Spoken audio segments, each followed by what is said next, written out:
We should be good to go. Good morning. Happy Monday. It is February what is it? It is the 12th today, 2 days to Valentine's Day. And I know there was a post a while ago about, what do you do for Valentine's Day, and things special for your patients or in your clinic or wherever you're working. And there was really some great feedback on that. And I don't know if you saw my response, but I'm just going to say it again because I just love this. So, well, not the fact that, not what actually spurred this event on was very sad, but the response to it has been really, really great. So, quite a few years ago, probably 10 years ago now at least, there were two gentlemen in my community, and their last name was Valentine, spelled with a Y instead of an I at the end. Anyways, they passed away within a year of each other, both from cancer. And the one gentleman was a sometimes patient of mine, very regular, but his spouse was a very regular patient at the time. And so it was a really sad occasion. But there's a donut making company locally, and believe it or not, it's called Healthy Food Technologies, but they make donuts. Anyways, they decided in collaboration with the family that on Valentine's Day, they would do this annual sale where all proceeds from the sale of donuts that day would go to our hospital, to the foundation board. That's the board that like raises money for all of the equipment and so on and improvements in the hospital. So they do that every year. So I decided that it would be the one day a year that I would buy donuts because I can't do donuts. I love them, but they're just not good for me. I don't do well with sugar. Anyways, so I buy donuts, and they're quite big, like they're regular sized donuts. So I cut them in half or sometimes quarters if I have a lot of people, and then they can mix and match. And my clients come in anyways, sorry, and I put them on a plate with a little like saran wrap over top, and then my clients come in and they can put some different pieces of donuts, different flavors in a little brown bag that I have for them with a little heart sticker on it, and they can take it home with them after their massage. And it's just a little thing I do. It supports a really great community effort. So it's a different kind of love, right? It's a community love. It's love for the support, kind of thing. So anyways, that's what I do. And it's kind of involved. There's a little segue there that will lead into our guest today, our surprise guest. So if you remember that little story, then you'll be able to tie it in, and I'll just kind of, repoint that when we come to our guest. But anyway, Jeremy today had an emergency. So I think anyone who watches the show on a regular basis, the call on a regular basis knows that Jeremy also sells mobility aids through his clinic. So he has massage therapy, he has physiotherapy. Then a very big portion of his business is selling these mobility aids and renting them out, kind of thing. So they had a problem with something that they had installed. I think it was a toilet seat for somebody, and it wasn't working the way it was supposed to. So he had sent his technician in, I guess, on Friday last week, and they didn't get it fixed either. So he's got to go today, and he has a full day scheduled, and he wanted to get to them first thing in the morning too. So that's where he is today, with toilet seats. The life of a massage therapist is never dull, or it doesn't have to be anyways. And and then while I'm waiting for our guest, she's coming at 8:45. She had to do a child on the bus duty first. But I just wanted to chat about something that I read just recently, and it was for healthcare practitioners, and it was for like all kinds. So this message that I got was, well, it was an email, I guess. Yeah, it was an email from a physiotherapist. It's a physiotherapist that I'm going to be working with to just increase my knowledge and capacity for therapeutic breath work. Anyways, he sent an email out, and it was about the state of healthcare in the world and blah, blah, blah, blah, blah. um, basically saying that, it's not just what we deliver as healthcare providers, it's how we deliver it that needs to kind of morph and pivot. There's that word again, but pivot is it. Even though it's overused, it's a really great word because it really expresses exactly what has to happen. Like you don't have to like totally move from here to here to change what you're doing and how you're doing it. It's just a question, maybe just 15 degrees to one side or the other side. Sometimes you have to rotate 30 degrees or 45, but you don't have to move from your base necessarily. You just have to kind of shift where you're going a little bit, or how you're going a little bit. So um, he was talking about this pivot, and he was saying the healthcare practitioners really, really need to look at how can they deliver what they do in a virtual format. And as massage therapists, that's really tricky. But I mean, think about also like physiotherapists, kind of the same, chiropractors. How do chiropractors deliver what they do virtually?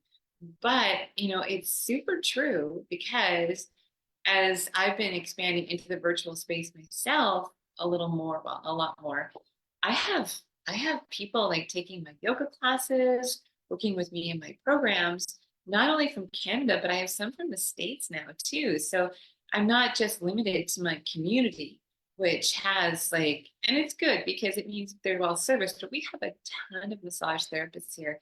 And if I was like, really needing to create all of my income stream from just my community, it would be a lot of effort because there are so many options and you just can't be available all the time for all kinds of reasons. You need to have some kind of balance and boundaries. I mean, back in the old days when I was, the only one around, or the only one of maybe one or two at some points, um, it was, I mean, I would bend over backwards because I knew people were hurting. And then I didn't want them to have to stay in pain. So I knew I could help them. So I would, you know, I don't have to go to the gym. I don't have to go to this family dinner. I'll just see patients instead. If you're hurting, let me know and I'll fit in somewhere.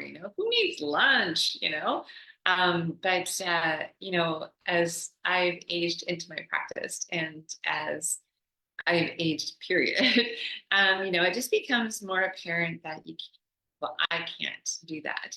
And people, when they look at your schedule, a lot of the time, if they don't see a spot, they just move on to the next massage therapist. Um, New people, especially, I mean, most people who are established patients, they're not going to do that, but they might if they need something. I have had people do that when they like really can't get in, and they have a killer headache. They'll look around. They'll go anywhere, um, and then they come back and tell me that they didn't really do an assessment. They didn't really do like that, health history review and intake thing that you do. Why do you do that? And I'm like, I just shrug my shoulders and say, you know what? That's how I interpret what we're supposed to do. So that's what I do. Um, and I said, is it a bad thing that I do that? And they're like, no, no, no. Like you knew everything you needed to know, but it was like, so they said it was very different. And I get that all the time because it's just, I do a very thorough job. It's my thing. It's like, I just believe I need to know as much as possible about people to give them the best treatment possible for them and make sure that, they get what they need. Sorry, I'm just checking to make sure I'm not missing anything comment wise or tech wise on Facebook. Okay, no, we're good to go. Oh yeah. So I see, yeah, Shay has just said, it's my problem. I bend over backwards. Yeah.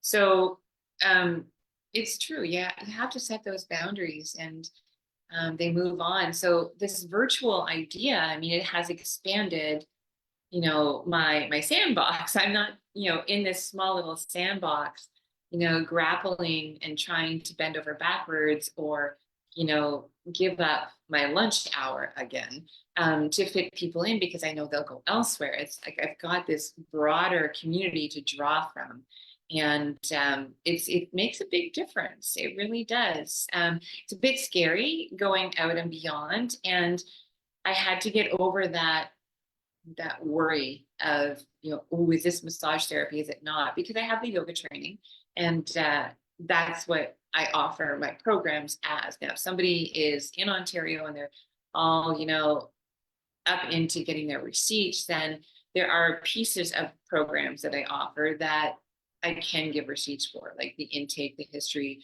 the assessment, the one-on-one program modifications, like program advancement and creation. I can give receipts for some of that work, and I'm very careful with what I do receipt and what I don't receipt, because I don't want to be flagged in any way, shape, or form by an insurance company.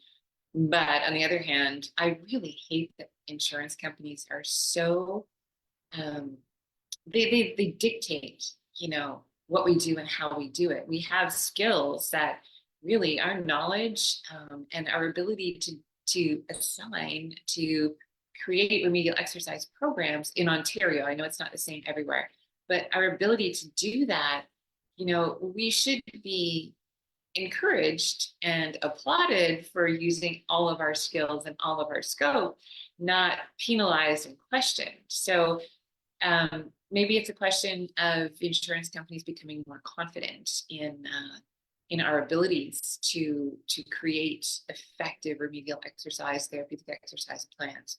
I don't know what it is, but anyways, I'm very careful not to step on toes and not to sorry, I'm trying to read comments at the same time and I got no one else to chat with. So I'm stumbling here. Sorry about that. But yeah, it's great. Like getting that out there, that virtual space. So I challenge people to just think about it. Like, and maybe I'll put a post up and ask, let's brainstorm about this. What can we do to expand our community and offer our services on a broader basis? To see, like, because we're all trying to think of ways to, improve our income earning ability, to advance our revenue stream, to age into our practice effectively. And it's that's my new phrase, I think, age into my practice, because it's true. As you get older, it's like you're not necessarily wanting to do the same thing or as much. And you've got to, again, be creative, find different ways to deliver what you are so good at. So that was one of the things that I just wanted to share. And let's challenge ourselves. Let's think about that. How can I move this virtually and be ethical about it, both receipt-wise and, and delivery of care-wise? Like, what talent, skills do I have that I have the proper training in that I can offer to a wider audience? And let's brainstorm around there. Let's come up with some ideas, like some interesting things. And one of the things anyone in Ontario who has the ability to create therapeutic exercise plans, they can do is their check-ins. So if somebody's only coming for a massage every 2, 3, 4 weeks, I mean, think about it. Most people 3 to 4 weeks, right? You look at their budgets, our availability. It's usually a 3 to 4 week span. Sometimes you can get them in quicker and more frequently, but a lot of the times it's a wider space.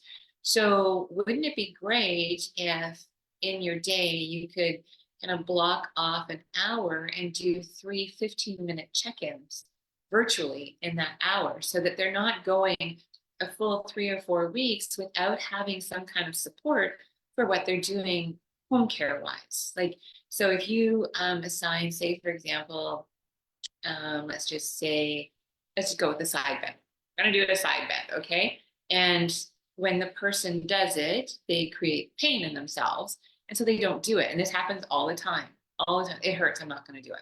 And that's not necessarily a bad decision, right? Because if you're hurting, then maybe you're doing something a little bit too much or in the wrong plane or in the wrong angle, but then you have nobody to tell. So they go another 4 weeks without having any home care. And it's like, why not schedule in, like when you create your home care plans and your treatment plans, schedule in 15-minute check-ins, right? And you do them over Zoom, or you can do them like via Jane and stuff like that. If you want. I've decided to use Zoom. I was using Jane, but there's a lot of reasons. Now maybe they've changed this, but when I was using it, you can't share your screen. and I have like things that I want to share my screen with. Like if I want to show them a muscle picture, I just like boop, share screen and pull up the muscle picture, and then I can talk about that with them real time. Or I can pull up a video that I've done and I can show them. I said, does that, make sense to you? And I will send you the link to this video. So I like to be able to share my screen. I also like to be able to record if the person would like it recorded, because then they have that resource at their fingertip. They know exactly what has been said and what the suggestions were without trying to recall that, like the whole thing. And that's another thing, people, they leave your practice, they've got maybe a handwritten list or a sheet of things that you want them to do. And then boom, they get stuck in traffic, they got to pick up their kids, they got to go to the grocery store, they got a doctor's appointment. And there's a lot of stuff like coming in and taking up all that headspace, and they forget. It might be the details they forget. They might remember the big picture, but they might forget the details. And those details are often what's important, right? So do a 15-minute check-in and charge $30 for it, and you I don't like the word sell it, but you explain to your patient that you're doing this because it helps their recovery. And I'm just going to let our surprise guest in just a second. So it helps their recovery, and it helps them get better faster. And it does. It absolutely does. You're not telling them a lie. But you just made like $90 sitting down at your computer in an hour instead of maybe 110 doing a massage, but you've saved your body. You can do a lot more of those $90 hours like at the computer than you can do with a massage. So you just might be able to see more people that way and increase your income. So if you can do like comfortably 4 massages a day, 5 days a week, maybe you can do 4 massages a day, 5 days a week, plus another hour each day of 15-minute check-ins, right? So you just increased your income by $450 a week. That's almost $2,000 a month, right? So think about it. There are ways you can do that. Okay, our guest has arrived. So I am going to just read here. Yeah, okay, I hear you. Yeah, Angela, you make a really good point. Okay, my guest, there she is. Okay, you ready? So our guest today is Susan Shipton, and I'm gonna let her in now. So Susan, as soon as she comes on, where is she? Okay, Susan, she's not in yet. Okay, just a second. Anyways, I'll read the bio while we're waiting for her. There she is, waiting for her to join. Okay, Susan graduated from Sutherland Chan in 2012. For those of you who are not in Ontario and familiar, Sutherland Chan is a very great school in Ontario. She graduated in 2012, and she knew right away she always wanted to work with people with living with cancer. And she was introduced to the field in the post-operative breast massage clinic at school. That was her first experience. I've been talking a lot already, Susan, sorry. She's been Botter certified since 2015 and does a 3-day recertification course every 2 years. Okay, so Susan, like you're intimidating me here. I'm gonna go on with the rest of this here. Okay, ready for this, guys? She spent 8 years as a part of the oncology team at a Toronto Cancer Rehab Clinic. In 2021, she completed a master's in advanced healthcare practitioner, interprofessional pain management from Western University. Oh, smart advance. And she's written articles and presented at conferences. And she also has a new oncology course that she is delivering virtually, what we've just been talking about. So, hey, good morning, Susan. How are you? Oh, you're muted here. Let me unmute you. Oh, there we go. There we go. Hi, Barb. Thanks so much for inviting me on. And it's so nice to see you live, as it were, instead of as a face in a Facebook group. I know. My profile picture is much better than my in real life picture. So That's how I feel. That's how I feel. oh, so much better. Oh my goodness. Yeah. So thank you for picking up the baton, as it were, last minute. I was telling everybody that Jeremy had, part of his clinic is, big part of his clinic is mobility aids. And there was a toilet seat lift or something that was installed last week that wasn't working. He sent a tech to fix it on Friday, still not working. So he himself had to go this morning and do that. Um, so yeah, it's just a great example of how diverse our field can get. Like he does have extra qualifications to do that work, but still, you can do it. It's great. True. Oh, Very tell true. me. You said in your bio that you always knew you wanted to work with people with cancer. So why, what was that? What drew you to that? That's a good question. And unlike a lot of people, I don't have a personal story of somebody somebody really close to me or myself being affected by cancer. I haven't had that. Um, I think the reason I was so drawn to this work is because it's always seemed to me to be very much a whole person experience. And I do find that in clinic and think that that's a benefit that we can bring as massage therapists, that we work with people for this long period of time, and it's one-on-one and it's in a private space. And therefore, there's an opportunity for someone to really relax and to things can come up. And I'm not saying that we're psychotherapists or we're counselors. That was drilled into us at Sutherland Chan. You are not psychotherapists.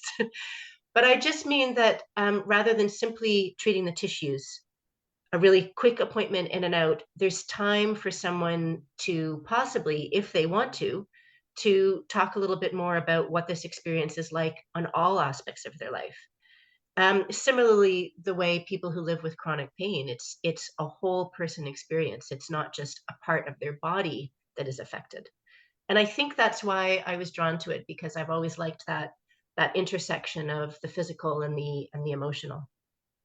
Oh, that's beautiful. Yeah, it's so true. And that analogy with chronic pain, I mean, it's yeah, bang on. That and that's my kind of area that I love working with is the chronic and persistent pain area. And I do have like a number of patients who are, I have two that are currently going through treatment. They were patients prior to their diagnosis, and I do love working with them. But for those people, I mean, I've known them for years, so there's not a whole lot more that comes out. You know, Mm. they both actually, one's a retired nurse, and she's very, you know, pragmatic. And it's like, I'm going to do this, this, this, this, and then we're going to be better. You know, like, okay, fair enough. That's great. And then the other gentleman, he's really practical too. He's just like, ah, as soon as I get through this, you know, and both of them are caught early. It's not a terminal or palliative situation, although I've worked in those too. So in your practice, like, do you find that you do get a lot of palliative work, or is it more like after treatment, during treatment? It's mostly during and after treatment. And I have certainly worked with people right up until the end of their life because they have been my patients already and have chosen to continue their care. I mean, sometimes, they've come to me and the cancer is already very advanced. Um, but mostly it's people who are actively going through treatment or have recently finished treatment. And by recently, I mean, it could be a year or 2 or 3 years behind them, but they're still experiencing the side effects of the treatment.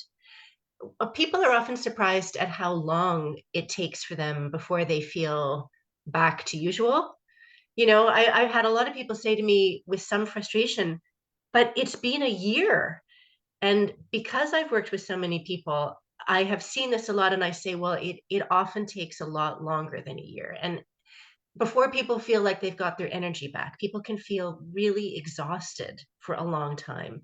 People can have brain fog for a long time. And those are things that Ever. we don't think of that as being a really big issue, a problem that really bothers people. But, I had a woman who was treated for breast cancer. And she said to me one day, some of my friends say that I've changed and that I've become really quiet. And I used to be the life of the party, but I can't find my words. And I feel embarrassed about that. So I just don't talk as much because I feel really self-conscious about the fact that I'm not myself and my brain isn't working and I can't talk fluently. I just don't like it.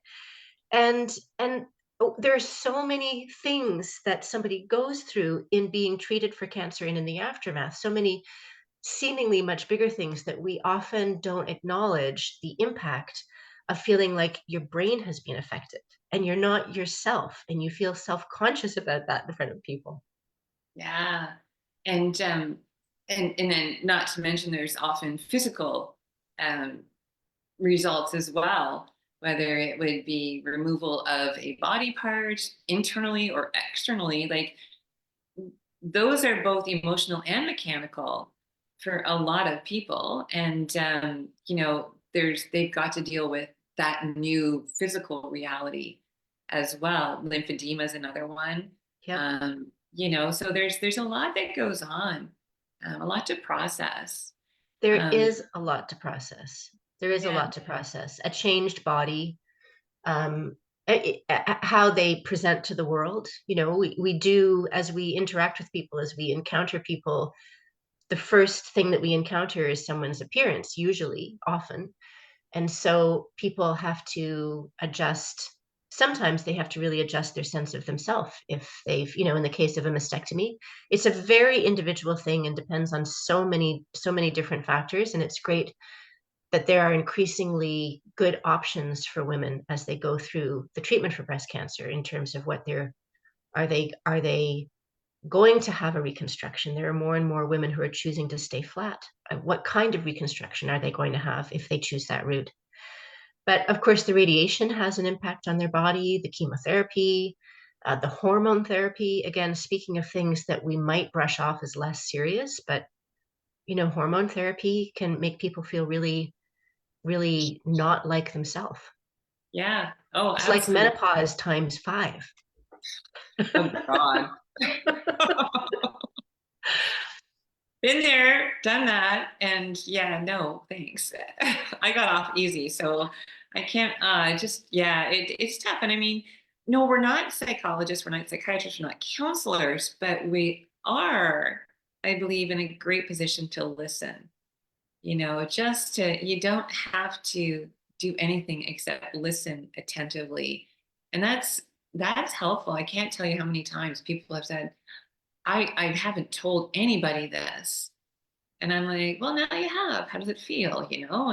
And if it's stuff that quite often I'm like, you might want to, go and talk to some of the counselors. Like we have some great cancer centers around here, and it's like they have counselors. Like, why don't you take advantage of that and go speak with them and see Yeah. what you guys come up with together? Yeah. Yes. I think that's a great suggestion. Sometimes I think people open themselves up and share things with us that they haven't shared with other people because they're not going to. Well, I don't know about you. I live in downtown Toronto, so I don't run into my patients in the grocery store, in the schoolyard, etc. In smaller communities, that may well happen. But people feel a bit more comfortable revealing these really vulnerable parts to themselves because it stays in the treatment room, and then they don't have to say something and then run into me and be embarrassed and think, oh, I wish I hadn't said that, or you know Yeah. um there's a wonderful section in a memoir. Suleika Jawad wrote a beautiful memoir called Between Two Kingdoms about her experience going through treatment for leukemia in her 20s. By the by, as a separate thing, Suleika Jawad is married to the incredible musician John Baptiste. That comes Oh, after the memoir. But I mention this memoir because there's a section towards the end of the book where she goes and she talks to her oncologist about the effect of being so ill with leukemia and going through such tremendous treatment for over 4 years, the effect of all of this on her relationship with her boyfriend at the time, not John Baptiste. And because she was so depleted by the treatment and became completely dependent on her boyfriend for everything, to help her in the shower, to help her get dressed, to prepare her food, to help feed her. And that obviously had a great impact on the dynamic of their relationship. And not surprisingly, it affected their sex life and their intimacy. And there's this incredible scene where she tries to bring this up with her oncologist. And he's really uncomfortable when she starts to talk about her sex life. And that makes her incredibly uncomfortable. But where else is she supposed to go? This is her oncologist is the main point of her healthcare at this point. And I think that that's really valuable for us to be aware of because to your point, sometimes people just want to be able to get this off their chest. Hmm. Absolutely. And it's interesting because I can remember there was, oh, this is quite a few years ago now, maybe 5, 6 years ago, there was an amendment that the CMTO wanted to make. For those of you not in Ontario, Canada, that's the College of Massage Therapists of Ontario. And they are our governing body. But they wanted to make this amendment where we weren't supposed to ever talk about anything to do with sex. And like my feedback is one of those things they ask for feedback for, right? And my feedback was, but some of the times my patients have issues that are aggravated by sex or caused by sex, or they can't have sex and it's causing other problems are making them not able to have sex, is what I'm trying to say, right? So it's like, and that's a big part of why they come to see me is because they want to be able to do this with their partner. And so I explained all that. I'm like, how am I not supposed to talk about that? It's like, please tell me how your injury happened, unless it has to do with anything sexual. Then don't tell me. Like, come on. So anyway, they didn't do it. They actually took that out of the amendment that they were making, which I was really pleased because it's important. It is important. And if we shut that down and say to people, you can't talk to me about that, it just creates shame and embarrassment Mhm. around that aspect of their experience rather than acknowledging that sex is a normal part of adulthood and this is a normal part of someone's experience, whatever is going on with them. In a way, I think amendments like that make the situation worse. I agree. They don't actually move our profession forward. Again, bearing in mind our scope of practice, and as we've said, we're not therapists and counselors, but to have the resources to refer out. So to go back to women with breast cancer and men with prostate cancer, the hormone therapy can affect someone's sexual function. And so Oh, having resources on hand to be able to say, here is a pelvic health specialist. Here is a counselor who's experienced in working with people going through cancer treatment and how affects all aspects of their life. Having those resources to provide to your patient is, I think, part of our job. it is vital. Refer, refer, refer. Like, I mean, it just, and that goes down to like, if, like, so I'm Vaughter trained. I haven't kept up with my research. So for me now, it's like if somebody comes with a complex or complicated case or brand new case, I send them to this clinic it's not that far away. It's like maybe a 20-minute drive. It's called Breast Rehab. And it's like, that's where you're going because they know exactly what they're doing. Everybody there is right up. They're the gold standard. Go talk to them, get figured out, and then I can do your maintenance work for you. But I want you to see them first because it's like I'm not the best person for them. And it's people like I've not had anyone say, "Oh, you're horrible for not treating me." Oh, I actually had one person say that to me, but that wasn't Oh, wrong. But yeah, she had some really like bad redness and rashes, and she wouldn't go to the doctor. Like I said, you really need to get that assessed. And it was a post mastectomy um, situation with lymphedema, and I said, "Can I take a picture and send it to my colleague who runs this clinic?" And she agreed. And so I took a picture and sent it to this colleague, this physiotherapist. And she said, "That needs to be assessed." She goes, "Don't touch it." And I said, "Well, that was my thing." Oh my God, this woman, she flipped out on me, absolutely flipped out. And I'm like, okay, so I was able to stay calm because it's like, okay, I know there's a lot going on here. And there's emotions and all she wants is to get better. And I'm telling her that I can't do that for her. And she probably had hopes and expectations about the appointment. And so it's hard when someone's coming at you though to kind of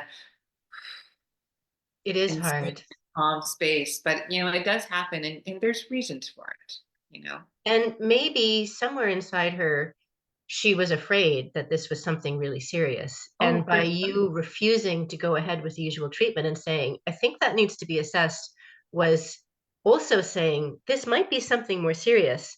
And Mhm. she just couldn't, she wasn't ready to deal with that possibility.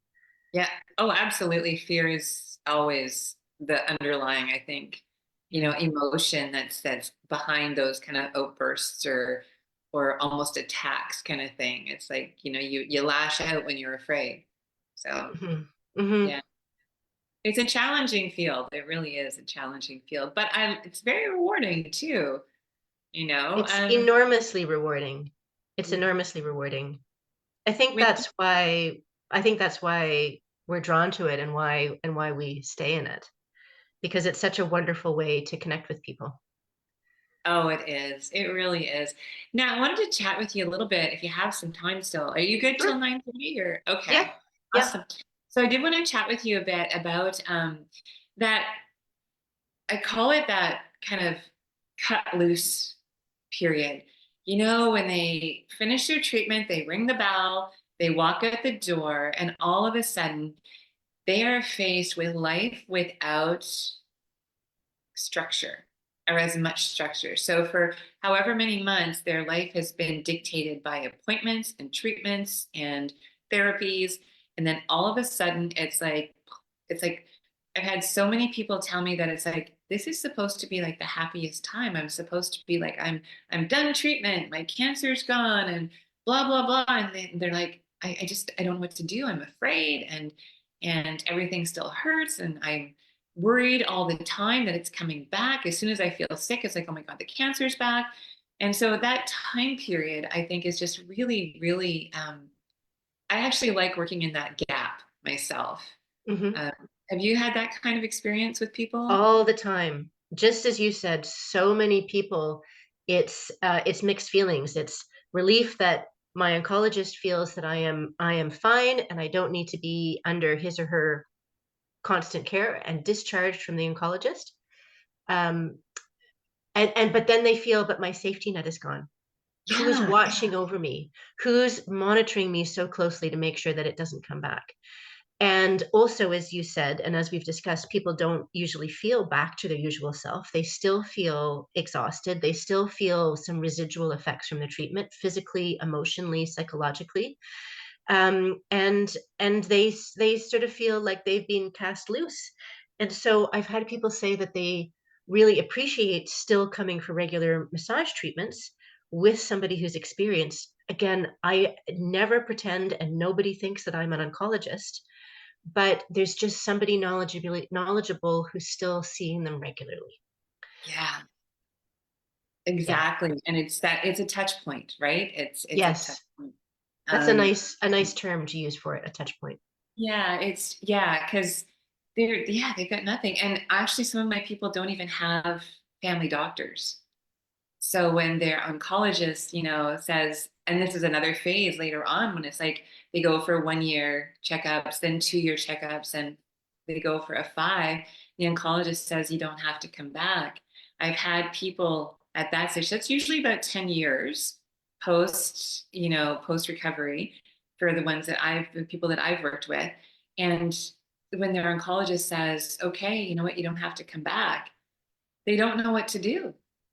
It's Yeah. like, so your safety net has been taken away once, and then it's been like the gaps in the net have gotten bigger and Yes, bigger, and then it's just gone. And if they don't have a family doctor, they're just free falling, and they feel it. They really feel it. And they again, we're do. not doctors, so there's only so much we can do. Yeah. Yeah. And I have had patients say that gap period was extremely hard for them. Hmm. You're right that psychologically, I think they just, when they're in treatment, they are told what to do. And as much as it can be grueling to go through the treatment, they just keep putting one foot in front of the other, and they just keep going forward, and they go to this appointment and they go to that appointment, and they do what they're told to do, and somebody else is making those decisions. And then with them, of course. And Yeah. then all of a sudden, it's just them, and it's extremely hard. Yes, they're checking off things as they go, right? Because so it's like a progress tracker. It's like I've done this treatment and I only have 6 more radiations to go. Now 5, now 4. They're checking things off, and then all of a sudden it's like they have nothing to check off. So what I have done with a few people is like, well, let's make a checklist for your day. And it just gives them a little bit of structure. Let's structure your day a little bit and see if that helps. And sometimes it does. And again, I'm just pulling shit out of thin air. It's like, well, let's see, if they mention the checklist thing, it's like, okay, well, make a checklist. Let's go. Come on, let's do that. Yeah, And it helps sometimes, but it's a tough space to be in. Absolutely. it can be. And I think we can help provide some guidance in terms of saying, well, now that you don't have all the treatments to go through, have you thought about some activities that you'd like to return to, some goals you'd like to meet? How is your physical fitness? Because we know that cardiovascular health, cardiovascular exercise, and strength training are really important for people who have been through cancer treatment, because sometimes they can lose so much conditioning as they're going through the treatment and they become less physically active, but also because those two exercises have been shown to reduce the risk of cancer recurrence by up to 55%. So that is significant. Excellent. That is So really so then we can talk to people about new goals, and then they have new structure to their life. Well, let's look at what kind of exercise. How would you like to get your exercise? Are there classes in the community? Are there friends that you can make arrangements with? And then you can help them set up a new checklist. beautiful. Yeah, Yeah. Excellent. I like that. And I like that stat about the reduction in recurrence risk, the 55%. yeah. That is significant. It is significant. It is significant. It is significant. And exercise is so beneficial for everybody. Oh, But we know that people become they understandably they become less active as they're going through treatment because their energy is so badly affected and they're feeling lousy and they don't have time. And so to and things like radiation, if it's the thorax, can affect the heart and the lungs and maybe the bones. And so let's work on reconditioning the cardiovascular system and strength training to build back muscle mass. And sarcopenia is a common thing. As we all get older, we lose muscle mass, and working on strengthening our muscles helps with our bone density, which is really important for women in any situation, but especially women who are on hormone therapy for breast cancer treatment. And exercise helps your energy levels, and people have been feeling so fatigued, and it helps your mood. And anxiety and depression is so common among people who go through treatment for cancer. So exercise can benefit so many different aspects of somebody's life. It's really wonderful. We just have yeah. to help people find the right kind of exercise because not everybody likes doing all the same things.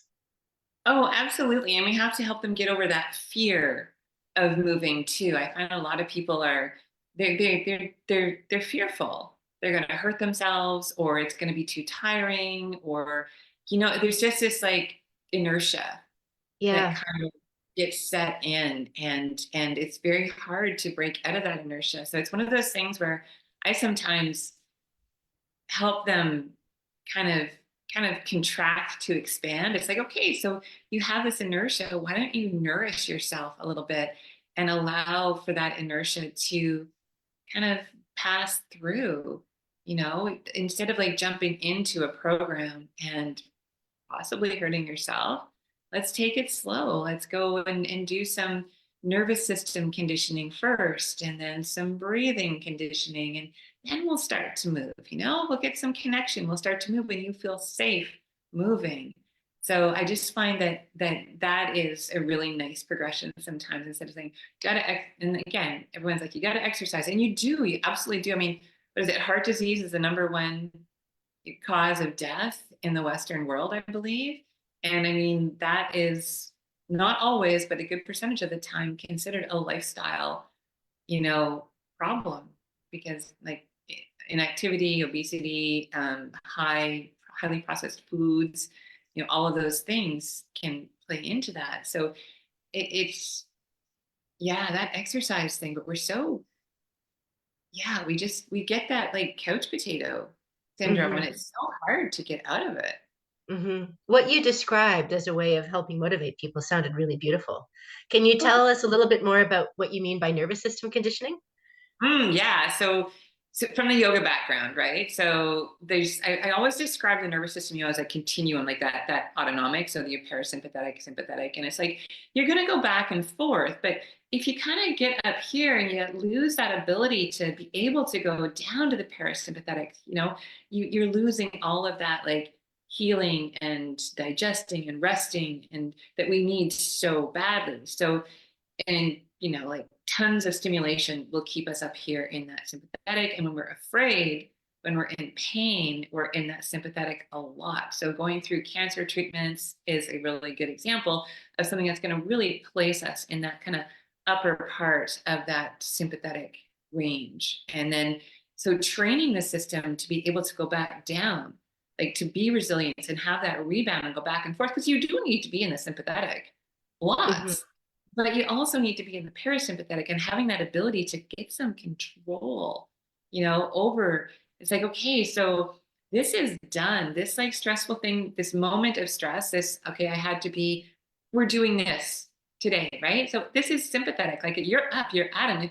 If we were all parasympathetic, like you'd be I'll be like, I'm going to sleep now, but it's like, we're excited. Oh, I'm excited. So I'm excited, so I'm up here in the sympathetic range, but when this is done, I'm going to go have a cup of tea and I'm going to look at my day and go, okay, so what do I need to do? Plan out my steps. I need to be able to have that nervous system resiliency and rebound. And then I'm going to need to ramp back up again. I teach a class, later on today. So it's going to have to be up here. But then I need to go back down here to go to sleep. But we're stuck here a lot. So just Yeah. training the nervous system to have that mobility along the whole continuum is Yeah. really important. So I use like, therapeutic breath work. I use restorative yoga and yin yoga poses and, lots of support and cushioning. So we're not going into the pain zone. And it's interesting doing that work with someone who's like a type A, who's always like, go, go, go, go, go. And it's like, it's like you have to really find ways to really kindly say, how's that working for you? Like you're here for a reason. Let's try something a little different, and it takes some practice. And I just was on one of my office hour calls with somebody on the weekend, and she was having a really hard time settling into that relaxation phase of things. Yeah. And so, just describing to her, it's like you have to train your muscles, you have to train your nervous system too. And that's what we're doing.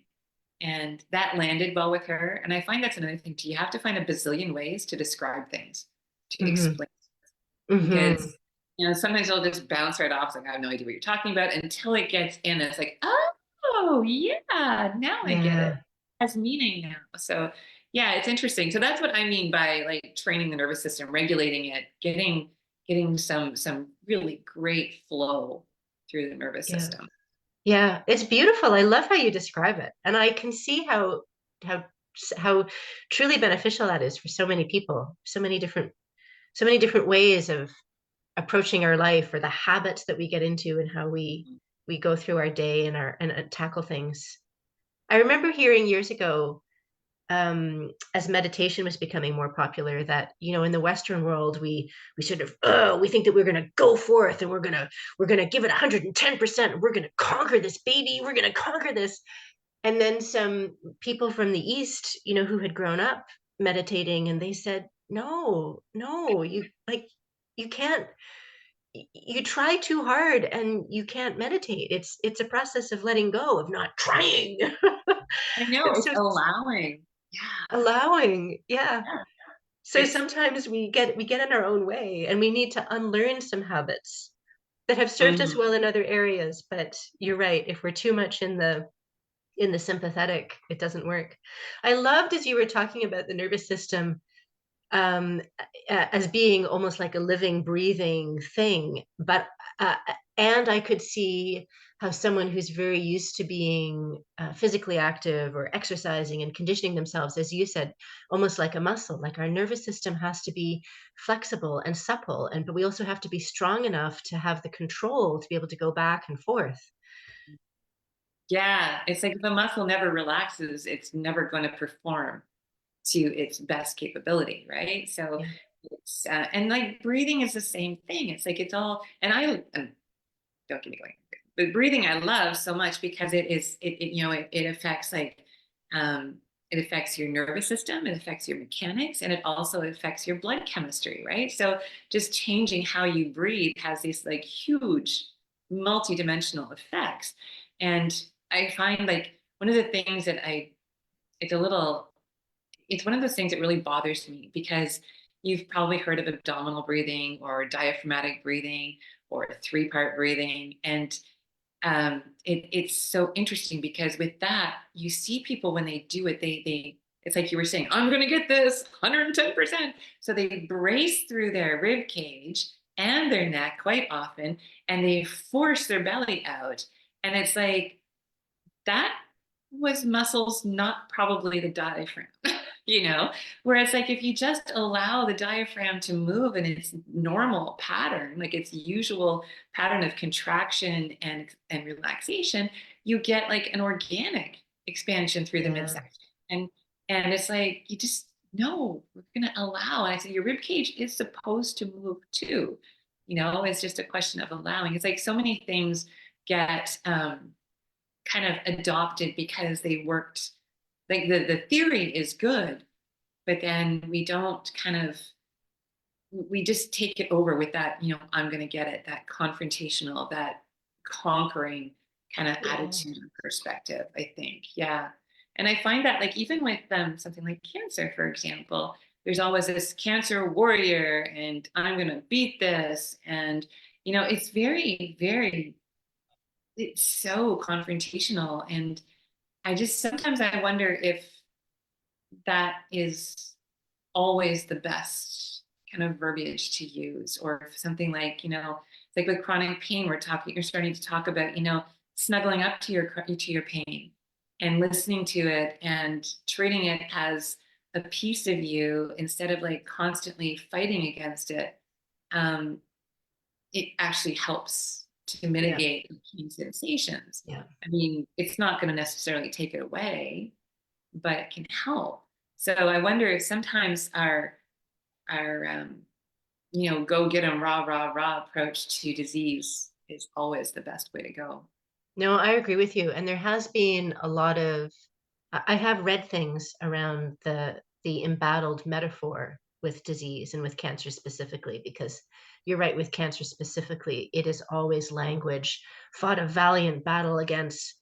And the flip side of that is that the flip side that's very close that nobody acknowledges, but I think we're all aware of, if somebody doesn't beat their cancer, is that because they didn't try hard enough? They didn't fight hard enough? Is it because of some character flaw? When, we're talking about things that are we are not so powerful that we can control every single thing. And it can be quite damaging, the psychosocial aspect of those metaphors and that culture around cancer and disease. And I know in my own life, you're gonna love this, Barb, because this came to me, 20 or 25 years ago. I was feeling this in my life in some sort of social interactions and emotional aspects, but also I was in a yoga class one time, and the yoga class was so hard. It was hot yoga, and it was too hot, and the poses were too hard, and I suddenly thought, resistance makes it harder. Resistance makes it harder. I was in the and I needed to let go of something and just be with it, and then it became a little bit easier to hold and to be with and to be present with. And it's the same thing, I think, if we're constantly fighting fighting our disease and fighting our health condition, we're resisting it. That's not to say You know, these are subtle things that we're slicing up here. I'm not saying that anybody should just succumb to disease.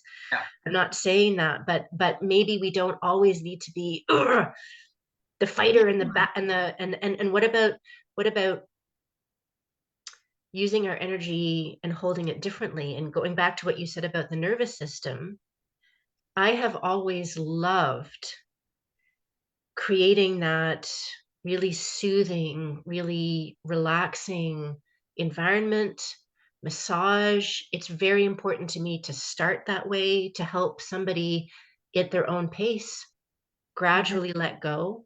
Sometimes I have to do some work that is a little uncomfortable, depending on some of the issues that I'm working on, cording, radiated tissue long after the radiation. But then I always make sure that I finish with something that is really beautiful and feel good so that that is the last experience somebody has before they walk out the door. And it was one of my teachers at Sutherland Chan who said that we should never ever poo-poo the relaxation massage because it's when we're relaxed that we are best able to heal. And that Uh, has been a guiding philosophy for me through my career, that this context that we create and in which we work with people is really important. I also think that that is what sets us aside from other health professionals because we have the opportunity to create that. And that's, and I think people gain tremendous benefits because of that. We're yeah. not just going in, spending a few minutes treating the tissue and then sending them on their way. Yep. And what a contrast too between like the clinical experience that most cancer patients have when they go for their treatments, right? It's like it's sterile, it's bright lights, it's hustle bustle, and then they come for their massage and they get like what you said, they get that kind of time to kind of decompress a little bit Yeah. and to be poked and you're being poked and prodded, but in a different way, you know? Yeah. And remember that kind, nurturing, sensitive touch feels really good. And when the touch feels really good, then our brain releases oxytocin and there are endorphins that help our overall feeling of wellness. And when we feel safe and when we feel cared for and that we are in trusted hands, our nervous system is better able to go into the parasympathetic. So all of these things are so, so important. And then the specific issues, the specific techniques or treatment that I do to address specific issues within the soft tissue is one part within this larger whole of the massage therapy treatment. Beautiful. That is just beautiful. And that's probably a really good place to end today, unless there's anything else that you wanted to add. I think this was a great conversation. Thank It you. was. I love talking to you. I knew I'd love talking to you. And so for anybody watching, like we never script these things, eh? We just let things come organically. And I love that about it. And I don't very rarely have I found that we've been left with like dead air, with nobody's got anything to say. So it's a really great thing. I love it. And thank you for that, Susan. And thank you for filling in last minute. Wow, I couldn't have planned it better. I love this. Thank you so much. It was my pleasure to be here. Thank you very much for inviting me, and it was wonderful to see your face and have this opportunity to chat with you. I really enjoyed it. I gotcha. Okay, everybody, we'll see you next. Oh, I'm not sure if we'll see you next week. It's a holiday. So I'm not sure if Jeremy's going to be, ready to go for next week. And I think if he's not, then I'll probably take the week off. I won't ask somebody else to come in kind of thing on a holiday Monday. So, and I don't like doing these all by myself. All right, perfect. So we'll see you maybe next week or maybe the week after. Okay. Thanks again, Susan. Bye, everybody. Thanks, Barb.